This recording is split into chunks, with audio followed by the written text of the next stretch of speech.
बच्चों देखिए यहाँ पर एक चीज़ आ रही है, बहुत इंपॉर्टेंट है, दैट इज इक्वेशन, राइट। तो इसको समझने से पहले आपको कुछ टर्म्स समझने बहुत ज़रूरी हैं। लाइक टर्म्स क्या होते हैं? टर्म्स क्या हैं? ठीक। एक्सप्रेशन क्या होता है?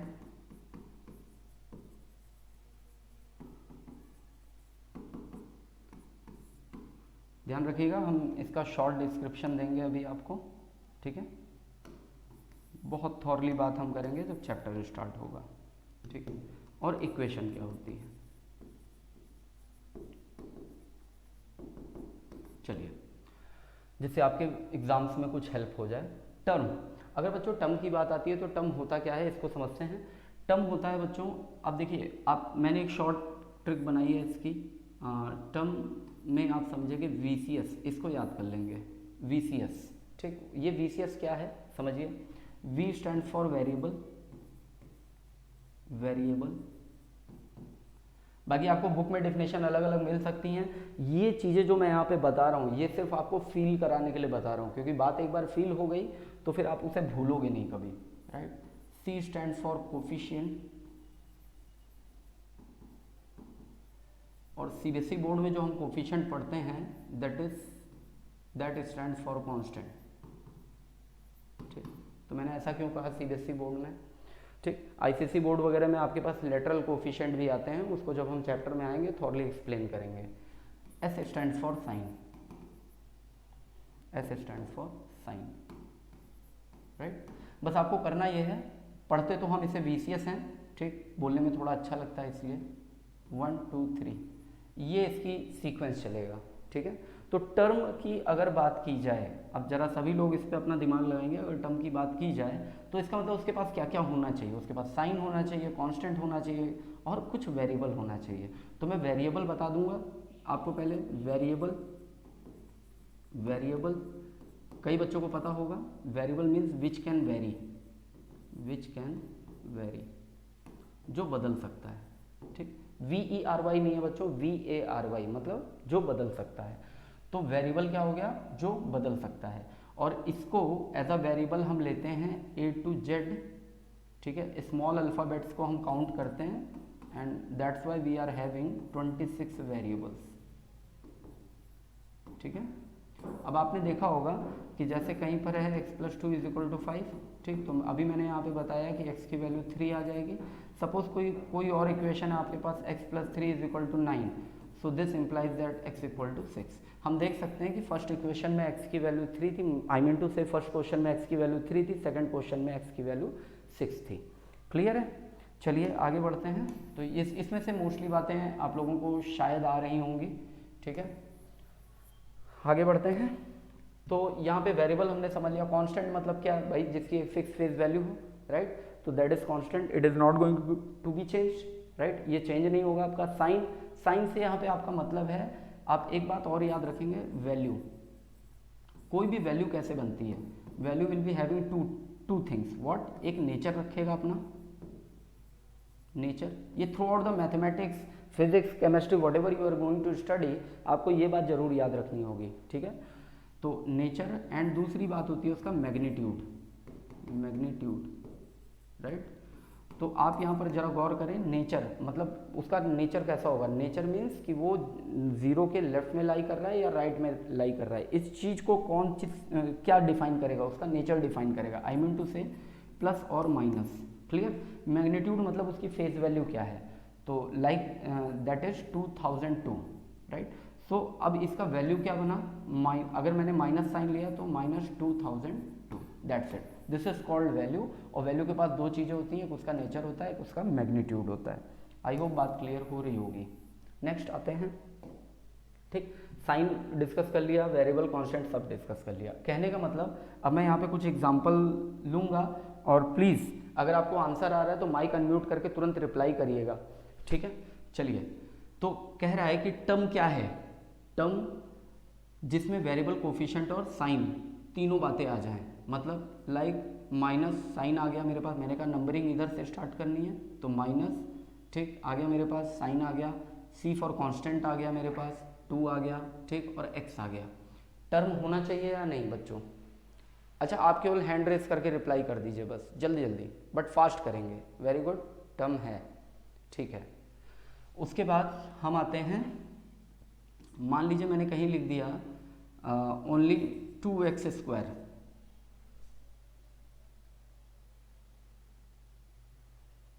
ओके गुड, टर्म है, वेरी गुड। नाउ थर्ड में लेता हूँ -2 ओनली, अभी टर्म है ये? यस, काजल का रिप्लाई आया है टर्म है। यस इट इज टर्म, ये टर्म होगा। क्यों होगा? देखिए, आपको एक बात पता होनी चाहिए, 8th क्लास तक आप इसे बहुत अच्छे से पढ़ चुके हैं, anything having power 0 will be equal to 1। तो क्या कह रहा है कि किसी भी चीज़ की पावर 0 1 के बराबर होगा। मतलब मैं इसको क्या लिख सकता हूँ, -2 × 1 लिख सकता हूँ। तो इसका मतलब इसको मैं ऐसे भी लिख सकता हूँ, -2 × x⁻0, राइट। तो वेरिएबल यहाँ मौजूद है ना, that's why -2 is a term, I hope बात क्लियर होगी सबको। चेक कर लो, यहाँ तक कोई दिक्कत है किसी को तो बता दो।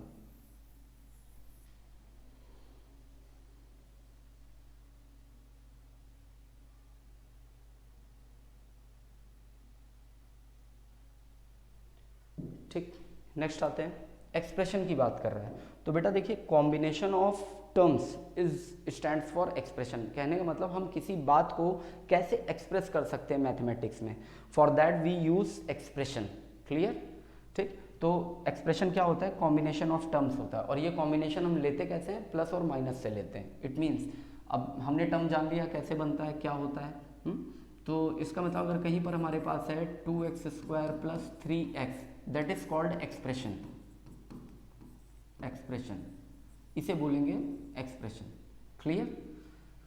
नेक्स्ट,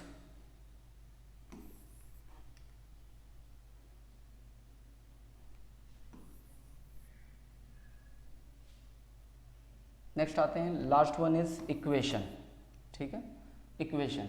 इक्वेशन क्या है? अब देखिए, इक्वेशन बहुत इंटरेस्टिंग थिंग है। रीज़न इज दैट इसको आप हर जगह पढ़ोगे, राइट। फिजिक्स हो, मैथ्स हो, केमिस्ट्री हो, कुछ भी आप पढ़ रहे हो, ये चीज़ आपको बहुत अच्छे से आनी चाहिए, राइट। तो एक्सप्रेशन, इक्वेशन की अगर हम बात करते हैं तो इक्वेशन क्या करता है? ये एक इंटर रिलेशनशिप देता है, किसमें? टर्म्स में या एक्सप्रेशंस में। क्लियर? क्या बोला? इंटर रिलेशनशिप देता है, इंटर रिलेशनशिप।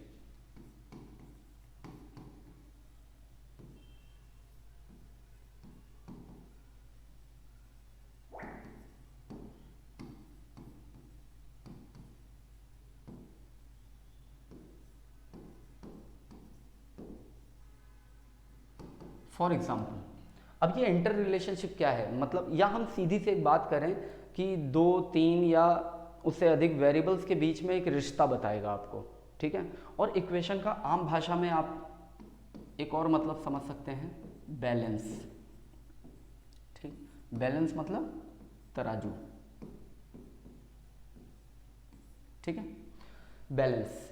अब देखिए, बैलेंस का क्या काम होता है? आप बैलेंस में आप लेफ्ट वाले पोर्शन में जो भी वेट रखते हैं उसी के अकॉर्डिंग आपको राइट में भी वेट रखना होता है, राइट। तो ये कुछ बैलेंस की तरह काम करता है। यही रीज़न होता है कि आपको मैथमेटिक्स में कुछ रूल बताए गए हैं कि अगर लेफ्ट में मल्टीप्लाई करोगे तो उसी नंबर से राइट में भी मल्टीप्लाई करना होगा, लेफ्ट में डिवाइड करोगे राइट में भी डिवाइड करना होगा, राइट। मेरे पास 2x = 5 है, राइट। मैंने चाहा इधर 2 का मल्टीप्लाई करना लेफ्ट में, तो ध्यान रखिएगा अगर मैंने 2 का केवल मल्टीप्लाई कर दिया तो ये क्या हो जाएगा? 4x = 5 हो जाएगा, और मैंने राइट में नहीं किया है, ये ध्यान रखिएगा, ठीक। तो देखिए, फर्स्ट केस में क्योंकि इक्वेशन वही है, एक पर्टिकुलर क्वेश्चन में आई है, तो x की वैल्यू उस पर्टिकुलर क्वेश्चन में फिक्स होगी, which is known as the solution of the equation, right. तो यहाँ पर अगर आप देखें तो x की वैल्यू आ जाती है 5/2। Now but in this case we will be getting the value of x as 5/4। तो देखो, प्रॉब्लम आ गई ना, प्रॉब्लम आ गई ना। तो इसी प्रॉब्लम को दूर करने के लिए एक इसको मैंने बैलेंस का नाम दिया। आई होप बात क्लियर होगी सबको, ठीक है। नाउ आगे बढ़ते हैं, ठीक। तो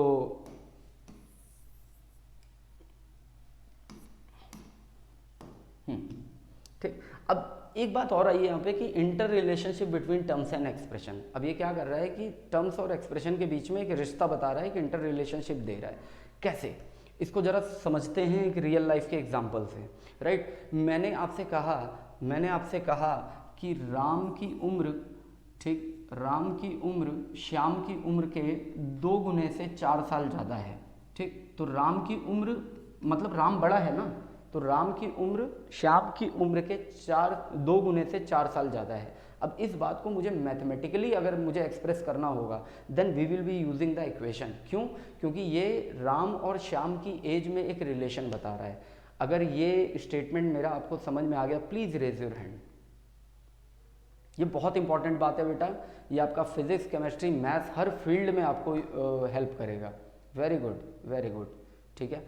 तो और ये बात आप इक्वेशन को आप तभी समझ सकते हैं when you understand the concept of term as well as expression, right. तो चलिए फिर से आते हैं। अब इस बात को जो मैंने बोला कि राम की उम्र श्याम की उम्र के 2 गुने से 4 साल ज़्यादा है, इसका मतलब क्या हुआ? इसका मतलब सिंपल सी बात है भाई कि राम की एज ज़्यादा होगी, राइट। और आप हमेशा याद रखना, ये जो इक्वल साइन यूज़ होता है, ये जो इक्वल साइन यूज़ होता है, अगर आपके पास कुछ ऐसे वर्ड आ जाएं, is, am, are, was, were, will, shall, कुछ ऐसा करके आ जाए आपके पास, ठीक, तो समझ लेना कि अब ये बैलेंस को शो करना चाहता है, राइट, बैलेंस को शो करना चाहता है। इसका मतलब क्या हुआ, यहाँ से देखिए,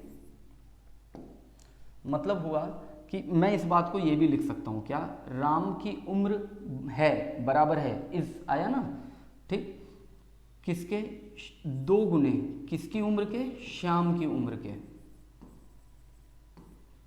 से 4 साल ज़्यादा है। मतलब कहने का कि राम की उम्र जो कि एक अपना एक प्रॉपर मैग्नीट्यूड रखेगी, एक अपनी प्रॉपर मात्रा रखेगी, उसकी कुछ एज होगी, 4 साल, 10 साल, 50 साल, 60 साल, कुछ ऐसा होगा उसका एज, राइट। तो वो क्या कह रहा है कि वो एज बराबर होगी कब, जब श्याम की एज का 2 टाइम्स करेंगे और उसमें 4 ईयर ऐड करेंगे। क्लियर है? Please raise your hand if it is clear to you all. ठीक है। नाउ अब हमें कुछ फॉर्मेलिटीज करनी होती हैं। फॉर्मेलिटीज लाइक, भाई आप ऐसा अगर कहीं लिख देते हो तो ये कहीं गलत नहीं है, ठीक है, बट क्योंकि हम इन शॉर्ट कैलकुलेशन करना चाहते हैं तो, और मैंने आपको वेरिएबल के बारे में भी बताया बच्चों, तो हम मान लेते हैं यहाँ पर कि let Ram's age is x years। ध्यान रखिएगा मैंने इक्वेशन मतलब तराजू बता दिया आपको पहले, balance, right. Shreyansh Tiwari, Shreyas Tiwari, yes बेटा आपने नो सर लिखकर भेजा है, एनी प्रॉब्लम श्रेयस? कोई चलो क्लियर है ना अभी आपको ये बात? Yes sir. मैंने आपका मैसेज थोड़ा लेट देखा। चलिए, तो let Ram's age is x years. अब हमने मान लिया भाई राम की एज जो है वो x ईयर है। क्यों माना? क्योंकि देखो ये कंडीशनल स्टेटमेंट दे रहा है, राइट, एक कंडीशन उसने अप्लाई की हुई है यहाँ पर, ठीक। तो इसका मतलब एक बात साफ है कि राम की उम्र का पता तभी चलेगा जब श्याम की उम्र का पता होगा। क्लियर? इसलिए ये कंडीशनल है, राइट। अभी हम आएंगे डिपेंडेंट इंडिपेंडेंट वेरिएबल पे भी आएंगे, थॉरली मैं इसको बताऊंगा, ठीक। तो इसलिए हमने क्या किया, राम की उम्र को x मान लिया और श्याम की उम्र को हम y किसी और अदर वेरिएबल से हम रिप्रेजेंट कर देंगे। तो let Shyam's age is y years, ठीक है जी। अब अगर मैं इन चीज़ों को मतलब इन वेरिएबल्स को जिसको हमने यूज़ किया है किसके, राम और श्याम की एज के लिए, अब मैं उनके नाम की जगह रखूंगा तो क्या ये नहीं बन जाएगा? चेक करो, x equal to 2y plus 4। क्या बात समझ में आ गई? Raise your hand please fast. Very good. Now तो अब देखिए, अब हम इसको ट्रांसपोज कर लेते हैं, x minus 2y minus 4 is equal to 0, ठीक है जी। तो आप चेक करो, ये हमारे पास कौन सा फॉर्म आ गया, ax plus by plus c is equal to